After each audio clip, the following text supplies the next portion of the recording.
Good morning friends. मैं रोहित शाह निश्चय IAS के इस यूट्यूब चैनल पे आप लोगों का हार्दिक स्वागत करता हूं। आज मैं आप लोगों से पढ़ाई के संबंध में बातें करने जा रहा हूं। पढ़ाई जैसे कि कोई भी स्टूडेंट जो होते हैं उन्हें पढ़ाई कैसे करना चाहिए, किस प्रकार से वो पढ़ाई करे कि उनका पढ़ाई जो है उन्हें एक उचित परिणाम दे करके जाए।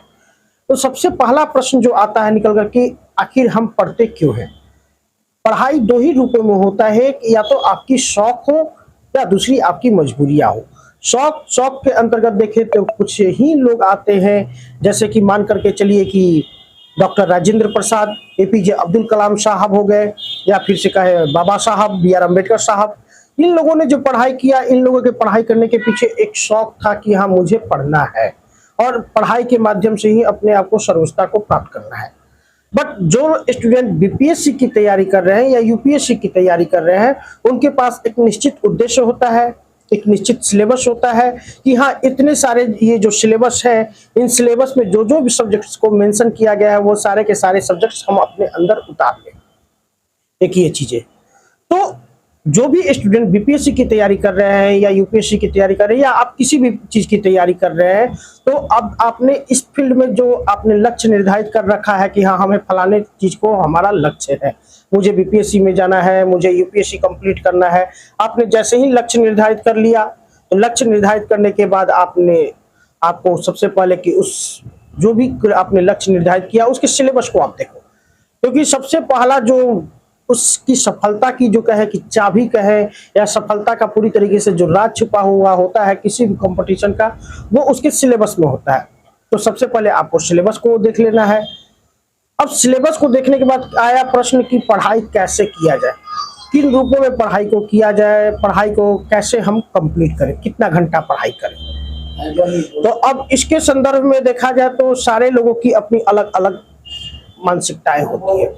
पढ़ाई एक ऐसा चीज है जो कंप्लीट रूप से हमारी मानसिक अवस्था से जुड़ा हुआ होता है, क्योंकि ये एक ऐसा गेम होगा जो कंप्लीट रूप से आपके मानसिक गेम पर ही निर्भर करेगा। जितना ही अच्छा आपका माइंड होगा उतना ही अच्छा आप बेहतर इसमें कार्य कर पाओगे और परिणाम भी उतना ही अनुकूल आप लोगों को प्राप्त होगा। तो सबसे पहले कि आप ये मत सोचो कि फलाने जो भैया है उनसे आपने चर्चा किया या फलाने जो भी स्टूडेंट जिन्होंने सफलता को प्राप्त किया, उन्होंने कहा कि 12 से 13 घंटा पढ़ने की जरूरत है, कोई कोई तो आपको मिलेगा 14 घंटा पढ़ने की जरूरत है, 15 घंटा पढ़ने की जरूरत है या 7 से 8 घंटे पढ़ने की जरूरत है। हर किसी की अपनी अलग अलग इस पे राय हो सकती है। कहीं किसी को यहाँ पे कोई गलत भी नहीं होता है, क्योंकि जो जिस अवस्था से गुजर रहा होता है, जिन्होंने जिस वे में चल करके उस सफलता को प्राप्त किया होता है, और वे अपने उसी सफलता में प्राप्त किए हुए कहानी को आपके समक्ष रखते हैं।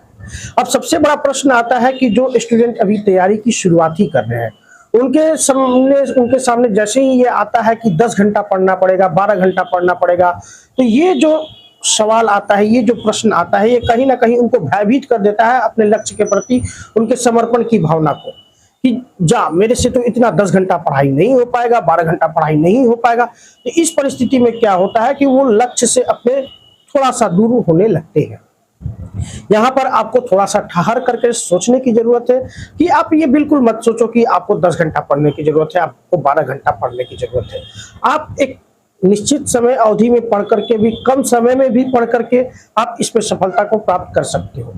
सबसे पहला चीज कि जैसे कि जो 12 घंटा जो जिनके द्वारा ये बातें कही जा रही है या 10 घंटा जिनके द्वारा कंटिन्यू पढ़ाई करने के बारे में कही जा रही है, उन्होंने भी जब अपने पढ़ाई का सफर की शुरुआत किया होगा तो वो ऐसा नहीं कि फर्स्ट स्टेप में ही 12 घंटा, पहले दिन से ही वो 12 घंटा पढ़ाई करना शुरुआत कर दिएंगे, ऐसा नहीं है।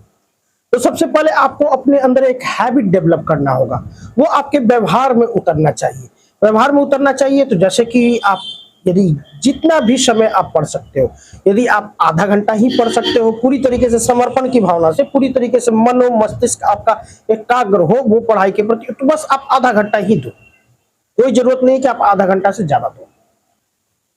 2 4 5 दिन आप आधे घंटे ही पढ़ाई करो, फिर इस आधे घंटे से आप 30 मिनट से कोशिश करो कि इसको हम एक डेवलप करें। तो ये डेवलपमेंट जो होगा एक प्रोसेस के तहत होगा। आधा घंटा 30 मिनट से आपको इसे 40 मिनट में कन्वर्ट करना है, 40 मिनट से फिर इसे आपको 50 मिनट में कन्वर्ट करना है, फिर 1 घंटा। याद रखिएगा कि ये जो शुरुआती का जो संघर्ष होता है, शुरुआत करने वाला, जो शुरुआत हम कैसे करें और इतना अधिक कैसे पढ़े, यहीं पे जो होता है आपको कंप्लीट रूप से कहें तो संघर्ष करना है। यकीन मानिए कि जैसे ही आपने इस संघर्ष को जिस दिन आपने प्रारंभ कर दिया, आप सफलता तक कब पहुंच जाओगे आपको इसके विषय में पता भी नहीं चलेगा। बस शर्तें यह है कि आपको अपनी तरीके से पूरा अपना जितना हो सके 100% दो। यदि हो सकता है तो 100% से ज्यादा भी दो। जब लगे कि अब पूरी तरीके से अब नहीं मन कर रहा है पढ़ने का, उसके बाद भी आपको पढ़ने की जरूरत है। तो खैर अब मुद्दे पर हम बात कर रहे हैं कि जैसे कि आपने 1 घंटे का आधा घंटा से आपने अपने अपनी टाइमिंग को बढ़ाकर, परफॉर्मेंस को बढ़ा करके 1 घंटा में कन्वर्ट कर दिया। 1 घंटा से फिर आपको प्रोसेस को धीरे धीरे बढ़ा करके उसे 1.5 घंटे में कन्वर्ट करना है, फिर 2 घंटे में कन्वर्ट करना है। ये एक प्रोसेस के तहत होगा। हाँ, बीच बीच में आप 5 से 7 मिनट का ही ब्रेक जरूर लेते रहिए। हाँ, ब्रेक इसलिए कि ये जो आपने जो पढ़ाई किया है, वो पढ़ाई की जो बातें हैं वो आपके माइंड में एडजस्ट हो सके। बीच में जो आप जैसे ही ब्रेक लेते हो तो ऐसा नहीं कि आप उस दरमियान में कोई ऐसे कार्यों में संलग्न हो जाओ जो पूरी तरीके से आपके माइंड को ही डिस्टर्ब कर दे या पूरी तरीके से आपके माइंड को हाईजैक कर ले। ऐसे एक्टिविटियों में आपको नहीं एक तरीके से जुड़ना है या वैसी कोई भी एक्टिविटियां नहीं करनी होगी। ये जो आपका ब्रेक होगा सिर्फ और सिर्फ आपको अपने माइंड को रिलैक्स देने के लिए कि हम जो पढ़ाई कर रहे हैं अब हमारा माइंड जो है रिलैक्स हो जाए इन चीजों के लिए। क्योंकि पढ़ाई एक ऐसा चीज है जो कंप्लीट रूप से एक माइंड गेम होता है और माइंड हमारा कंप्लीट रूप से किसी भी चीज पे फोकस कब होगा, फोकस तभी होगा ना जब हम उस पर अपनी पूरी तरीके से सब अपनी जो पूरी ऊर्जा, पूरी समर्पण, हर चीज उसको दे चुके होंगे, तभी वो हमारा अपना होगा। ये बातें क्लियर है। तो आपको उसके साथ एक तालमेल बैठाना होगा। अब रही बात की जैसे कि पढ़ाई आप कर रहे हो, बहुत सारी चीजें स्टूडेंट कहते हैं कि हमें याद नहीं होता, याद नहीं होता है। हिस्ट्री वाले स्टूडेंट कहते हैं कि इसमें इतने ना ईस्वी याद करना है कि याद नहीं होता है। दूसरी चीजें कि जैसे पॉलिटी वाले कहते हैं आर्टिकल नहीं याद होता है। साइंस वाले कहते हैं कि ऐसे ऐसे टर्मिनोलॉजियां हैं कि वो टर्मिनोलॉजी याद नहीं होते हैं। ज्योग्राफी के साथ भी अपनी अलग समस्या है। प्रत्येक विषय की अपनी कुछ ना कुछ अलग अलग इस प्रकार की समस्याएं हैं। तो आपको क्या करना है कि उनके साथ एक कोऑर्डिनेशन बनाना है, एक तालमेल बनाना है। कोई भी चीज लंबे समय तक तभी तक आपके माइंड में रह पाएगा जब तक कि आप उसके साथ अपना एक संबंध नहीं बनाइएगा, जब तक कि आप उसके साथ अपना एक तालमेल नहीं बनाइएगा। तो ये तालमेल बनाने के लिए जैसे जो भी विषय आप पढ़ रहे हैं, हिस्ट्री का पढ़ रहे हैं, पॉलिटी का पढ़ रहे हैं, ज्योग्राफी का पढ़ रहे हैं, आपको उसके साथ एक अपना एक तालमेल बनाना होगा। तालमेल जब तक आप नहीं बनाएगा तब तक वो परिणाम में कन्वर्ट होगा ही नहीं।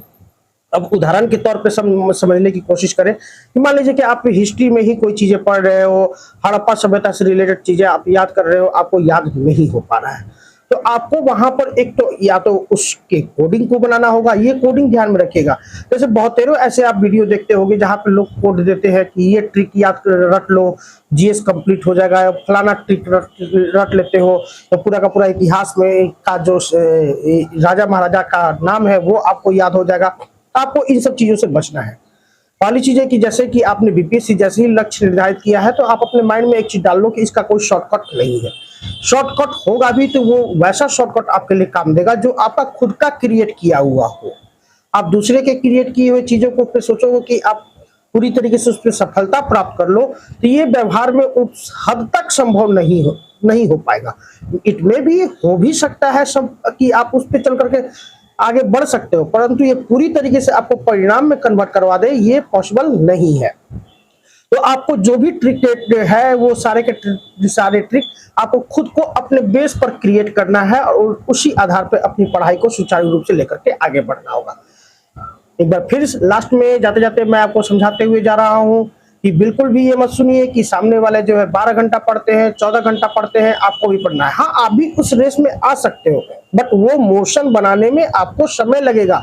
जैसे कि एक उदाहरण देकर के मैं समझाता हूं कि कोई भी गाड़ी अगर मान लीजिए कि 80 के रफ्तार में, 90 के रफ्तार में, 100 के रफ्तार में अगर चलती है, इसका मतलब ये नहीं होता कि गाड़ी शुरुआती में ही अपना 90 या 100 का स्पीड पकड़ लेती है। ऐसा नहीं होता है। वो गाड़ी शुरुआत 0 से ही करती है, 0 से 10, 20, 30, 40, 50, तब जाकर के वो 100 तक पहुंचती है गाड़ी। बस यही चीज है आपके पढ़ाई के संदर्भ में भी। आपको भी अपने अंदर वो धीरे धीरे स्नाय अपने एक हैबिट को डेवलप करना है और उसी हैबिट को के तहत काम करते हुए आपको आगे की ओर बढ़ना होगा। अगर विश्वास कीजिए, अगर आप इस प्रकार के हैबिट को निरंतर अपने अंदर डेवलप करते गए तो आप निसंदेह बहुत ही अच्छा कर जाइएगा। उम्मीद करते हैं कि आप लोगों को इस वीडियो के माध्यम से अच्छी जानकारी प्राप्त हुई होगी।